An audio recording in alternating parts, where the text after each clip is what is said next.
Bonjour, nous allons vous présenter la stratégie menée par le Big Five Hotel. Notre hôtel est un établissement 3 étoiles situé en centre-ville. Il dispose de 200 chambres standards et 50 chambres premium, d'un restaurant, d'un bar, d'une piscine ainsi qu'une salle de conférence. Concernant les services, notre hôtel dispose également d'un parking gratuit, d'un service de blanchisserie nettoyage à sec et d'un room service. En tenant compte des informations dont nous disposions et dans le but d'optimiser nos résultats, nous avons sélectionné 4 segments cibles: bar standard, premium, guaranteed et large group. Notre positionnement est de proposer une qualité supérieure à notre clientèle par rapport à celle de nos concurrents, c'est-à-dire les hôtels 3 étoiles, en investissant régulièrement dans les infrastructures. Notre stratégie de prix est une stratégie de pénétration de marché pour le début de l'année. Cela signifie proposer des prix légèrement inférieurs à ceux de nos concurrents. Puis, au cours des trimestres, notre stratégie est d'augmenter les prix au fur et à mesure que nous investissons dans les infrastructures. Nos objectifs pour l'année sont les suivants: atteindre et maintenir un niveau de satisfaction des clients équivalent ou supérieur à la concurrence, atteindre et maintenir une part de marché au niveau des chambres et un ADR supérieur ou égal à celui du marché, et enfin, générer un GOP supérieur à 25% et un ROE supérieur à 8%. Pour le premier trimestre, notre objectif était d'avoir un MPI supérieur à celui du marché. Concernant la tarification, sur la base des documents fournis, nous avons choisi de suivre une stratégie de maximisation de l'occupation en fixant des prix attractifs. Nos prix sont différents en fonction de nos segments. Pour établir nos prix, nous nous sommes basés sur deux documents qui possèdent les données de l'année dernière, Net Room Rate Last Year et Occupancy and Market Mix. En ce qui concerne les week-ends, nous avons choisi une stratégie maximisant le rate pour les premiums, les bars standards et les guaranteed, avec des prix légèrement plus bas que la semaine. En ce qui concerne les prix en semaine, pour les premiums, ce segment détient l'élasticité prix la plus faible. Nous avons donc décidé de garder la même stratégie que pour le week-end. Pour les bars standards, nous avons choisi la stratégie maximisant l'occupation en semaine.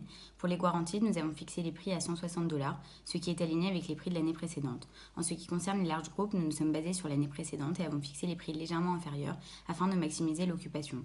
En ce qui concerne le week-end, en janvier, nous avons décidé de mettre un prix plus élevé afin d'attirer les groupes en semaine et moins en week-end pour étaler la demande totale de nos clients et augmenter les groupes en semaine. Ceci a fonctionné, cependant à partir de février, nous avons décidé de baisser le prix pour les groupes en week-end afin de les attirer autant que les autres segments et d'augmenter notre part de marché au niveau des large groupes, sachant que c'est l'un de nos segments cibles. Pour les canaux de distribution, comme le démontre le tableau numéro 1, nous favorisons la vente directe afin d'éviter toute commission, car c'est par ce canal qui les réserve le plus et où l'on en tire le plus grand profit. Concernant les trigger points, en nous basant sur le taux d'occupation moyen de l'année dernière qui était de 54%, nous avons décidé de faire des réductions lorsqu'il était inférieur à 45% et des augmentations lorsqu'il était supérieur à 75%. Grâce au document Occupancy et Market Mix, nous avons appliqué un pourcentage différent pour chaque segment en fonction de l'occupation weekday et week-end. Pour février et mars, nous nous sommes basés sur le market share de chaque segment en établissant des augmentations et des diminutions du rate en fonction des segments attirés ou pas par notre hôtel et ainsi augmenter notre revenu et notre taux d'occupation. Pour les services, refurbishment et facilities, comme vous pouvez le voir dans le tableau numéro 1, nous avons investi un montant de $598 000 pour le trimestre. En effet, nous voulions améliorer la qualité de notre hôtel dès le début afin d'être cohérent avec notre stratégie de base. Nous avons également fait un deep cleaning complet de l'hôtel. Les facilities ont été disponibles en mars, c'est pourquoi en février, les clients nous ont reproché de ne pas avoir assez de facilities disponibles. En effet, leur satisfaction était égale à 0% pour ce mois-ci. Tout cela nous a permis d'avoir une satisfaction en hausse de janvier à mars, comme vous pouvez le voir sur le tableau Guest Satisfaction. Pour le marketing, nous avons décidé d'investir un montant de $12 700 et celui-ci reste le même pour les 4 trimestres. Ainsi, nous avons augmenté notre part de marché jusqu'à un résultat de 8,86%. Pour l'advertising, sur ce trimestre, nous avons investi $56 400. Au départ, nous n'avions pas d'informations sur notre chiffre d'affaires, donc il était difficile d'établir un chiffre. Ensuite, nous avons décidé d'investir 3% de notre chiffre d'affaires total. L'impact a été direct puisqu'en février, les clients nous ont dit que notre publicité était très utile. Pour la répartition de l'investissement entre les différents segments et canaux, autant pour la semaine que pour le week-end, nous nous sommes concentrés sur les transients avec les canaux direct et GDS, et pour les discounted, nous avons mis l'accent sur le canal direct. En ce qui concerne les performances, d'après le tableau numéro 4, au premier trimestre de l'année d'avant, le taux d'occupation était de 46,5%. Il y a donc une évolution, sûrement expliquée par l'augmentation de la qualité de nos prestations, notre investissement en marketing, mais également par nos prix compétitifs. De plus, notre taux d'occupation en week-end est plus élevé que celui de la semaine car les prix proposés sont moins élevés. Notre MPI est supérieur au marché, ce qui est positif puisque nous nous trouvons au-dessus de la moyenne. La RJI est supérieure au marché, ce qui s'explique par un RevPAR supérieur à nos concurrents. Pour le route market share, le résultat est satisfaisant pour un premier trimestre car il est supérieur à notre part de marché initiale. Il est plus important le week-end que la semaine puisque les prix sont plus faibles. En revanche, l'ADR n'est pas suffisamment élevé par rapport aux concurrents, ce qui a entraîné un ARI inférieur au marché. Comme nous l'avons vu précédemment, nous avons mis un point d'honneur à s'assurer que la satisfaction client durant tout le trimestre afin de continuer à augmenter. Nous avons donc atteint notre objectif puisque le MPI est supérieur à celui du marché. Trimestre 2, notre objectif est d'atteindre un ARI égal à 1. Pour les prix, en comparaison avec le trimestre 1, en avril, nous avons augmenté les prix de chaque segment de 10 $, sauf pour les larges groupes que nous avons baissé de 5 $. En effet, ils avaient un market share de 6% et nous voulions paraître plus attractifs et les attirer. Nous avons utilisé ces stratégies dans le but d'augmenter notre ADR, qui est moins élevé que celui de la concurrence. Au mois de mai, nous n'avons pas touché au prix puisque cela nous paraissait convenir à chaque segment. Pour le mois de juin, nous nous sommes rendus compte que nous perdions du market share pour les groupes, donc nous avons décidé de baisser les prix pour ces segments-là afin de retrouver un room market share satisfaisant comme nous avons pu l'avoir en mai. À ce moment-là de l'année, nous nous sommes rendus compte que les segments que nous attirions n'étaient pas nos segments cibles. Nous avons donc modifié nos cibles. Nous nous concentrons désormais sur les groupes, tours, small et large, mais également sur les packages et les bars qui semblaient attirés par notre hôtel. Concernant les infrastructures, d'après le tableau 1, nous avons continué à investir pour un total de 141 000 $, ce qui est bien moins important que lors du premier trimestre. Notre stratégie a été d'investir le plus possible dès le lancement de l'hôtel. Nous voulons continuer à investir durant toute l'année afin de stabiliser la satisfaction de nos clients. Nous sommes très satisfaits puisqu'en comparaison avec le premier trimestre, nous avons augmenté chacune des satisfactions de nos clients, comme nous pouvons le voir dans le tableau Guest Satisfaction, ce qui est prometteur pour l'avenir. Concernant le marketing, à la fin du deuxième trimestre, notre part de marché est passée de 8,78% à 8,14%, ce qui est négatif car nous sommes en dessous des 8,33% acceptables. Sur le trimestre, nous avons investi 116 500 $ en advertising. Notre chiffre d'affaires a augmenté, ce qui nous a permis de doubler notre investissement. En effet, pour le mois d'avril, nous avons investi 4,5% de notre chiffre d'affaires et nous sommes passés à 5% pour mai et juin. Concernant la répartition de l'investissement entre les différents segments et canaux, nos index pour les transientes n'étaient pas aussi bons qu'au premier trimestre, car nous étions placés derniers par rapport à nos concurrents. Ces derniers semblaient attirer plus de transientes et investissaient beaucoup plus que nous en publicité. Nous avons investi dans les mêmes segments que le trimestre 1.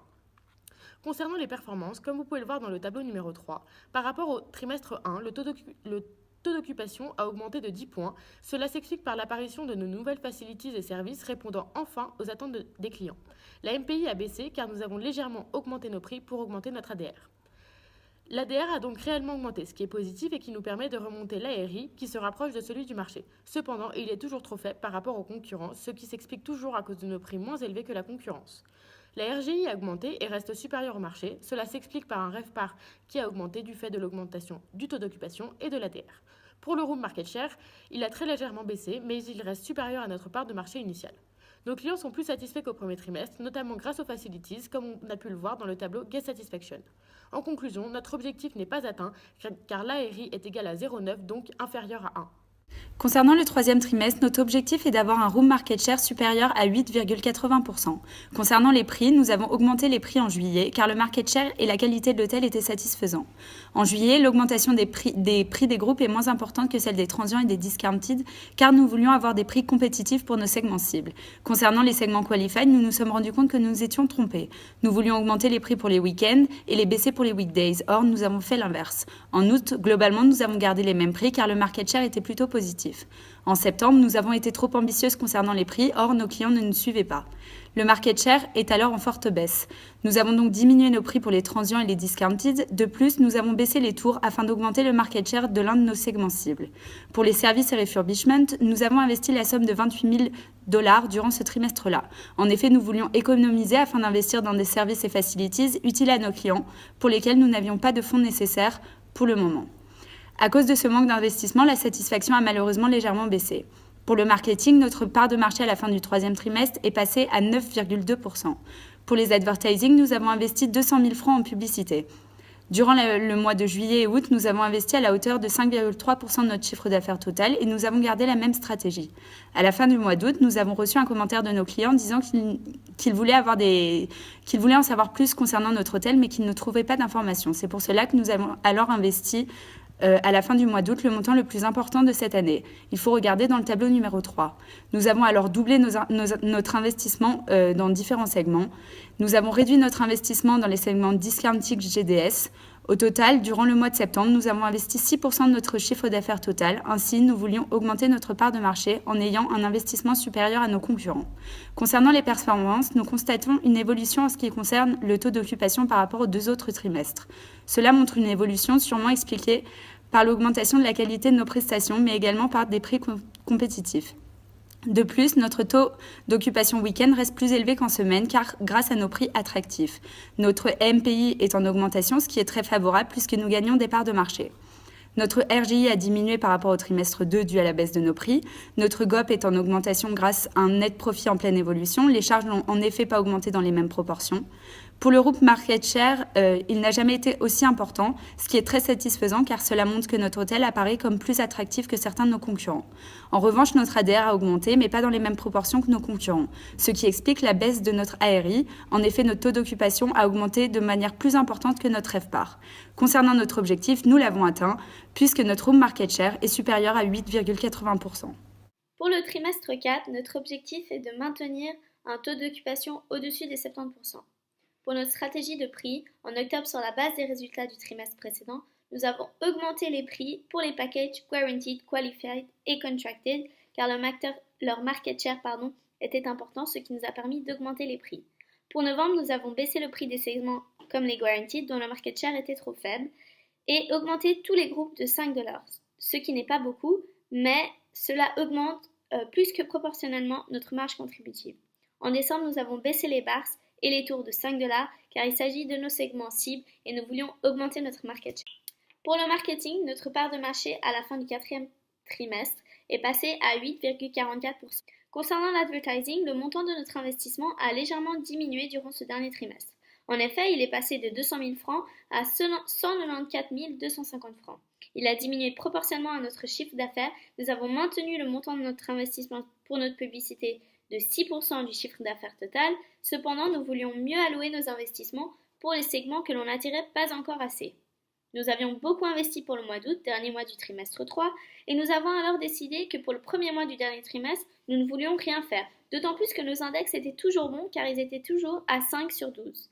Pour les 2 derniers mois du dernier trimestre, nous avons investi beaucoup moins dû à la baisse de notre chiffre d'affaires. Afin de respecter les 6% de notre CA, nous avons diminué notre investissement. Néanmoins, nous concentrons nos investissements pour nos segments cibles, les transient, les bars, les premiums et via le canal direct. Théo est en chute libre car nous avons perdu 12 points et notre MPI a également baissé, même s'il reste positif.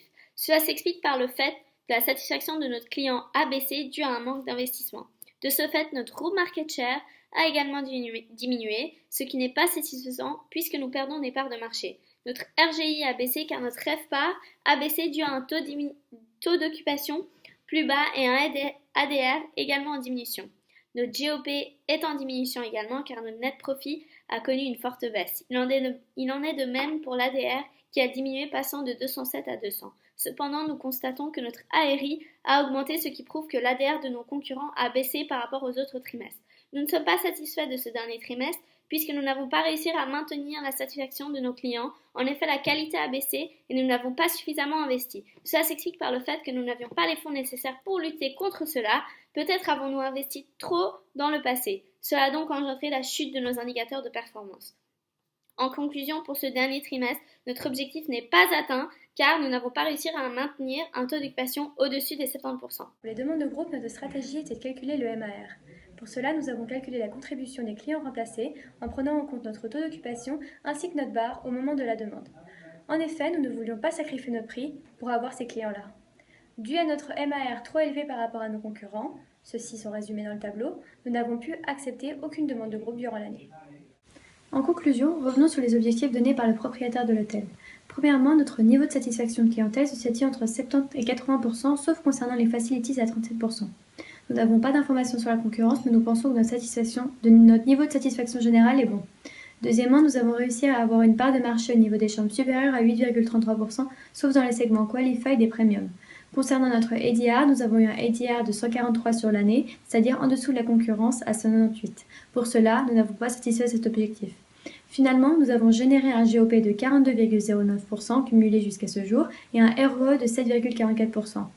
Pour ce dernier chiffre, nous n'avons pas non plus satisfait cet objectif. Concernant les recommandations, à court terme, cela serait de plus innover dans nos facilities, surtout pour les premiums. De plus, il faudrait qu'on apprenne à mieux gérer les canaux de distribution en prenant en compte quel segment utilise quel canal. Enfin, nous devrons apprendre à mieux gérer les trigger points. À long terme, concernant la Price Value Map, cela serait de revenir plus vers le milieu en améliorant notre qualité et en augmentant légèrement nos prix.